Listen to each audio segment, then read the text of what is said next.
Dragon Ball Sparking Zero came out with the DLC trailer, and honestly, my impressions of last year's season was pretty damn bad. If you guys want to watch my overall impressions and discussions with my friend Molly, the eye will be in the top right. That said, we're going to be breaking down this trailer and seeing what's good and bad about it coming up right now.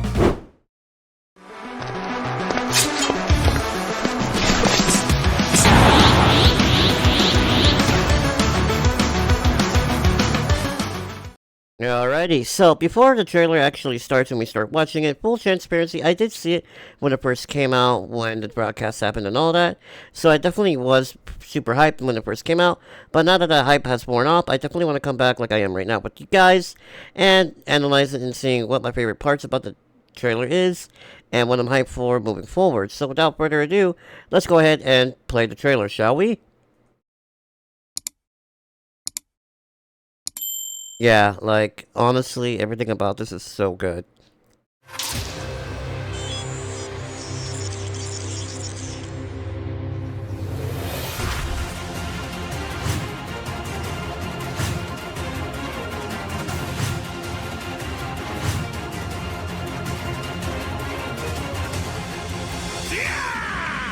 Goes higher and higher!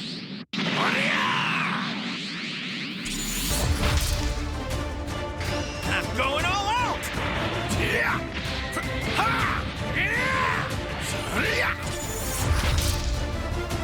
Give me all you got.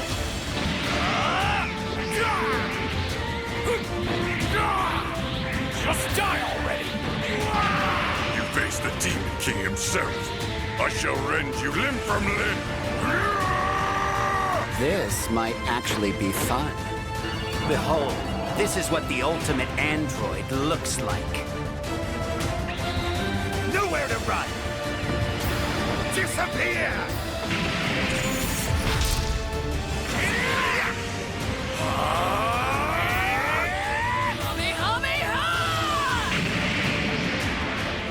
I already told you, that's enough!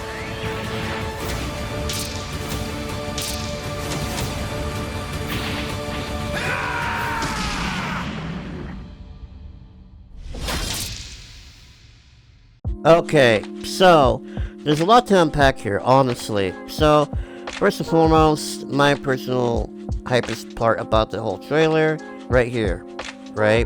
Where we see Goku, I'm like, okay, you know, already seen that, that's cool. But then we go about, right? And I'm like, okay, that's a new, you know, pose type of thing. I see Goku and Vegeta here, right? And I'm like, oh my god, there's no way, you know? Now, I'm not gonna lie to you, okay? I'm gonna be 100% transparent. This 100% gives me flashbacks to, like, Dragon Ball Legends. Yes, I definitely did play the game, but I never covered it on my YouTube, but I did cover it on my TikTok, however. But yeah, it was definitely something I was really looking forward to. Still am, honestly. But here's the thing that really threw me by surprise, right? Another part, my personal second favorite part, is we're getting Super Saiyan Bardock. Like, are you serious? Like, you gotta be serious, right? Like, come on. Like, oh my god, dude. You like, please say psych, but it's real. Like, I can't believe it's real.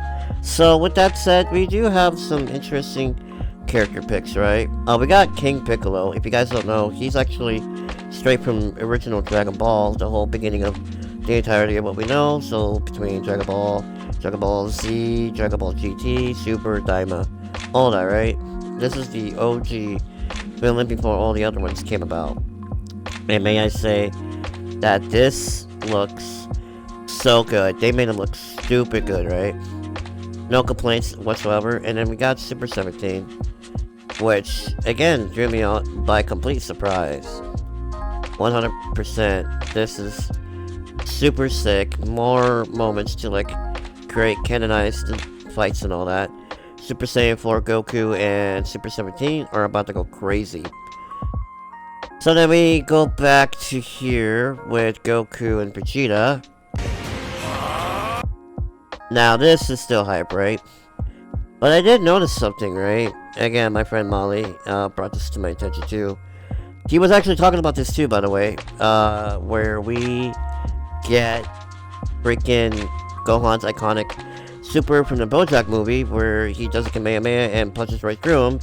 Quite brutal Gohan to do that, but Gohan's always been merciless while Super Saiyan 2, you know? So, I thought this was, you know, something that should have been a given for him one, but, you know, hey, here we are. But anyway, you know, we get new modes and all that, that's fine, you know, but my thing is, like, we are getting a new stage. That, to me, huge, right? Ginormous. Big step up from, you know, what we've had day one, basically. So, with that said, we're gonna keep pressing on here. We're getting new modes, which is cool, right? Alright, right here. This part right here, huge. They left it in for one split second, but a lot of us people, like me and Molly, for an example, we caught this right here. Like, this was like, what? A second and a half? Roughly? A second and a half of like a glimpse right here. We're getting PyCon. This is huge, right? So, in comparison, right? Let me go ahead and bring up the window real quick, actually. Alright, okay, I found it. So, my point is from earlier is that, like, the DLC trailer looks great, but in comparison to the overall, like, lineup, like, what we didn't know up until, like, the conclusion, essentially, we have, you know, regular Super Piccolo, we got Souped Up Piccolo, we got Orange Piccolo, and I think down here, next to him, on the lower right quadrant, we got Mega, you know, Orange Piccolo, the gigantic one, along with Gohan, Super Saiyan, Ultimate, and then Beast, along with Gamma 1 and 2, with Cell Max, right? But that's not my issue. Again, I feel like there's a lot of duplicates here. And again, I fully understand Dragon Ball has a lot of characters, right? But my only pet peeve, and again, I am fully aware, okay? I'm fully aware that Budokai Tenkaichi 1 through 3 has always been notorious to having duplicates, but in my personal opinion, in this day and age, I feel like it's kind of a slight poor excuse, honestly. It didn't feel like bang for your buck with this in particular DLC. But anyway, moving on. And then we got DLC 2. Initially we got Daima, right? Base Daima Goku in particular.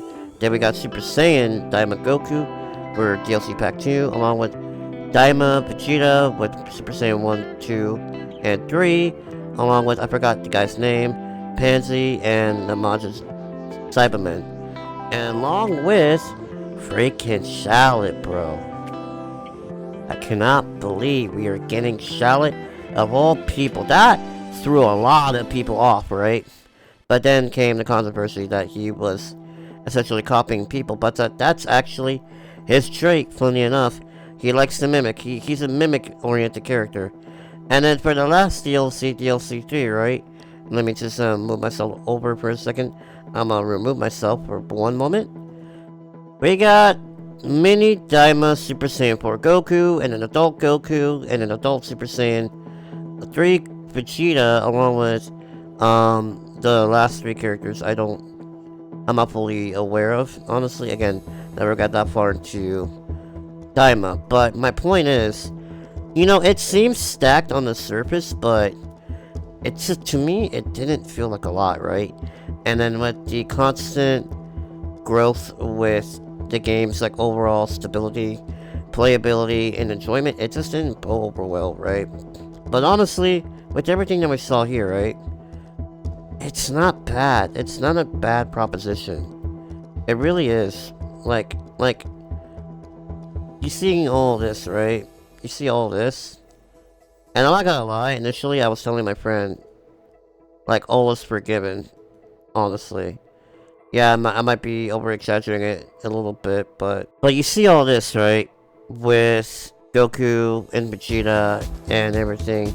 Like, this isn't a bad DLC, man. It really isn't. With what we are promised. Now, I will say, I will add further that there is no, like, confirmation of whether or not this is going to be spread out or one giant DLC. Now, here's where my concerns / dare I say predictions come into play. I feel like this is not going to be a season pass. Mainly because they announced it frame 1 when Sparking Zero first came out.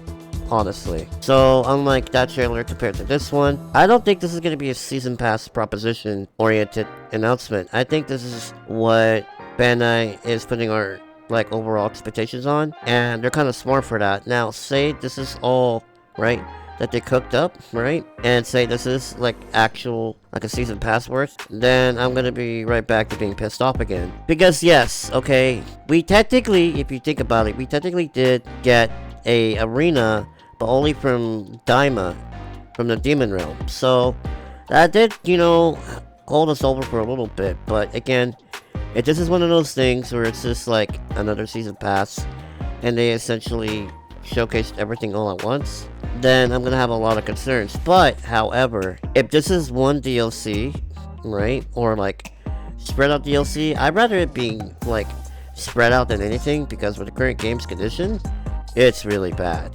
I don't know. I haven't played a recent patch, to be honest with you. I might go ahead and try it out later this week, but I digress. My whole point is this, right? I hope this is making sense, because this is not scripted in any capacity, by the way, guys. If this is a single whole bulk DLC, this is gonna be such a bang for your buck. If they charge this like overall $20, I'm gonna be happy with that, because that's like what? Like, technically, I think this is more of a super than anything. I would be surprised if this is going to be a constant ongoing, like a duo type of, like, character arrangement. That would be really, really unique if they did that for Goku and Vegeta. But I think this is going to be more of a super, right? So, honestly, the most cheapest I can see this DLC being $15. Mainly in part because this is, I would like to think, a DLC showcase in this small segment here, right? I hope you're following, because honestly, you know, this is kind of all over the place. But my point being is, like, I really think this is more of a super than a character showcase than anything. So we're getting like what? Like, I want to say, let me count it real quick, hold on. Okay, I just counted it. So we're getting like about 3 characters, because there is right now Super Saiyan Bardock, King Piccolo, and Super 17, and then Pikkon. So that's 4. Honestly, they could make this a whole DLC and price it at $15 with the addition of supers and all that. Wait, hold up. Okay, let me correct myself with whatever number I said we were getting. We're actually getting more than that. Aside from Super Saiyan Bardock, King Piccolo, Super 17, and Pikkon, that's 4. I counted, right? We're getting more than that. Let me show you, actually. Okay, this guy right here, I don't know who he is, honestly. I forgot his name, but we're getting him. I'll probably pull up his name real quick. And then we're getting freaking... Actually, hold on. Let me pop myself away real quick. And then we're getting Grandpa Gohan, of all people, right? And then we're getting... What's her name?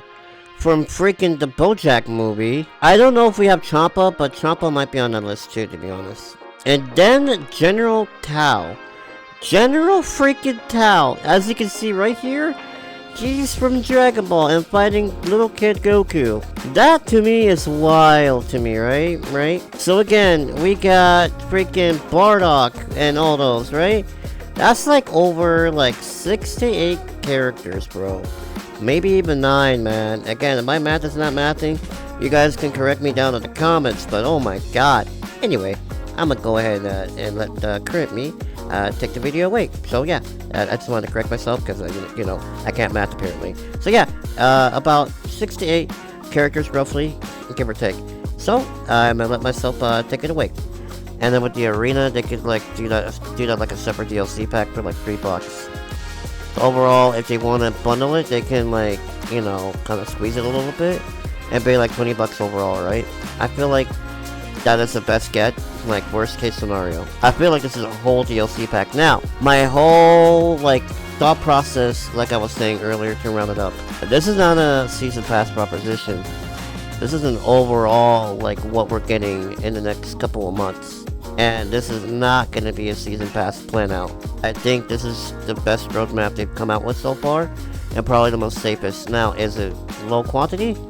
Yes, it is. However, compared to Season 1, this is a huge monumental, like, upgrade compared to, like, Season 1. 100%. So, I know this video came out to being a big old rant and, like, what I think, and my ADHD being all over the place, and I apologize. But let me know, you guys, down in the comments below if I'm right, what your predictions are, and what you think the whole DLC slash future of Sparking Zero looks like. And with that said, I'm gonna see you guys in the next one. Peace, guys.